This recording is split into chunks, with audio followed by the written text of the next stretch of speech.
How are you students? Today we are solving ISI MTECH CS PCA section, and here I'm going to solve this question number 6. 6 says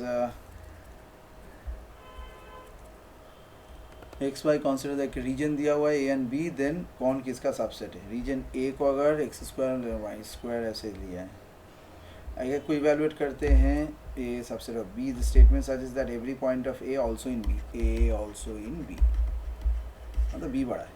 ठीक है. सो A consist of points inside a circle, B consist of points outside the circle. So A B के अंदर नहीं रह सकता. Next B A के अंदर है, सो ये भी इसी तरीके से फॉल्स हो गया. A एंड B में कुछ भी नहीं है, यही ट्रू है, इनसाइड और आउटसाइड ऑफ द सर्कल के हिसाब से है. और A union B is R square. The statement says that the union of this thing is R square. However, A and B do not include points on the boundary. Okay, so A union B not equal to R square. So अपना C is the